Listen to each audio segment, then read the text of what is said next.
Dear students, आज हम voice का नेक्स्ट पार्ट जो है इम्पेरेटिव सेंटेंस के बारे में बात करेंगे। इम्पेरेटिव सेंटेंस क्या होते हैं? जिसमें ऑर्डर दिया जाए, एडवाइस दी जाए, किसी की रिक्वेस्ट की जाए। इनको एक्सप्रेस करने के लिए हम जो सेंटेंस यूज़ करते हैं उनको हम इम्पेरेटिव सेंटेंस कहते हैं। इनमें क्या आपने फंडा यूज़ करना है?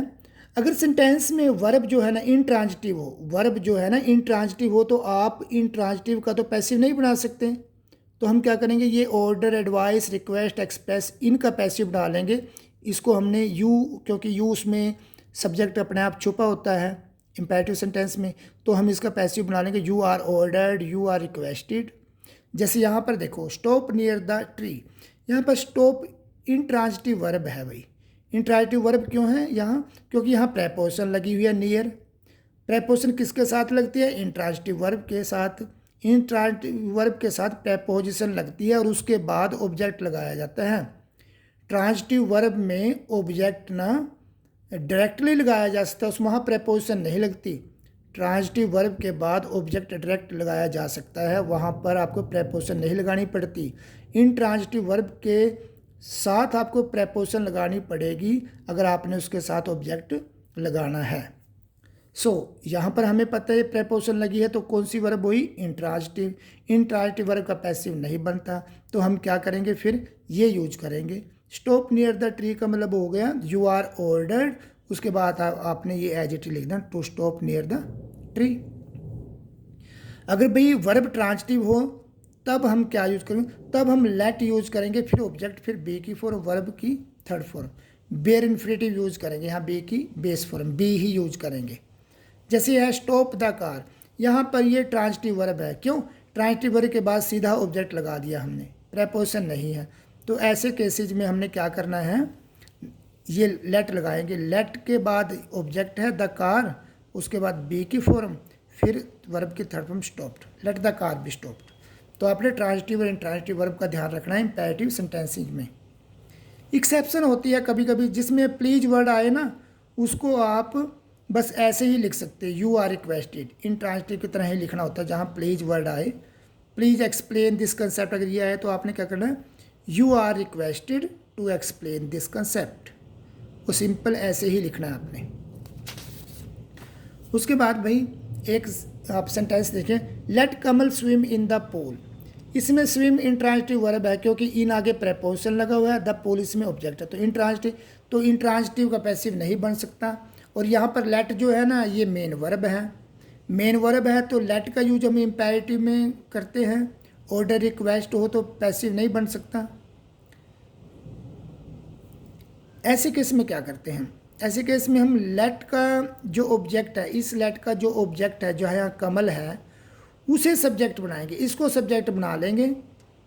और जो लेट वर्ब है ये ड्रॉप हो जाएगी, फिर इसको सब्जेक्ट बना लेंगे, इस वर्ब को हम ड्रॉप हो जाएगी और ये सेंटेंस असर्टिव बन जाएगा, सिंपल सेंटेंस बन जाएगा। लेट को हम छुपा ले तो क्या बन जाएंगे? कमल स्विम इन द पूल, तो ये असर्टिव सेंटेंस बन गया, सिंपल सेंटेंस। तो हम लेट की जगह क्या करेंगे? शुड बी अलाउड लिख देंगे। लेट की जगह शुड बी अलाउड लिख देंगे। तो कमल का तो हमने यहाँ पर कमल का ये यूज कर लेना ऑब्जेक्ट, तो कमल। उसके बाद हमने फिर शुड बी अलाउड लिख देना। शुड बी अलाउड के बाद आपने ये एडजेक्टिव लिखना to swim in the pool, ऐसे बन जाएगा भाई। ऐसे से केसेज में क्या होता है, लेट वाले में और इंट्रांजिटिव वर्ब वाले में, तो आपको ना लेट को ड्रॉप करना पड़ता है, उसकी जगह ये वर्ड यूज़ करना पड़ता है, क्योंकि ये असर्टिव बनाएंगे। पहले सेंटेंस को सिंपल बनाएंगे, इम्पेरेटिव से असर्टिव बनाएंगे और उसके बाद लिखेंगे। अब कुछ ये दो एग्जाम्पल थोड़ा टिपिकल हैं, इनको देखो आप। Let Kamal speak the truth, ये से डिफरेंट आ गया। स्पीक यहाँ ट्रांजिटिव वर्ब है, क्यों? ऑब्जेक्ट डायरेक्टली इसके साथ अटैच है, तो ये कौन सी वर्ब हुई? ट्रांजिटिव। इसमें क्या करेंगे हम? इसमें हम लेट लगा के उसके बाद ऑब्जेक्ट का सब्जेक्ट बना दी, लेट द ट्रूथ। उसके बाद बी की फॉर्म लगा दी, बेयर इन्फिनेटिव बेस फॉर्म। उसके बाद वर्ब की थर्ड फॉर्म स्पोकन, फिर बाय लगा के हमने कमल का यहाँ पर ऑब्जेक्ट बना दिया इसका, कमल का। अब देखो,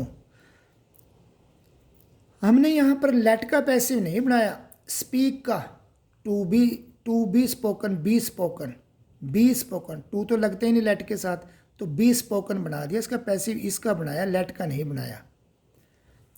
तो ये डिफरेंट तरह का है सेंटेंस। एक सेंटेंस देखो, let's go for a walk. Go जो होती है ना, इंट्रांजिटिव वर्ब होती है अभी, गो, और वैसे भी आपको प्रेपोजिशन भी लगा है यहाँ पर गो, तो इसलिए इंट्रांजिटिव है तो पैसिव नहीं बनेगा।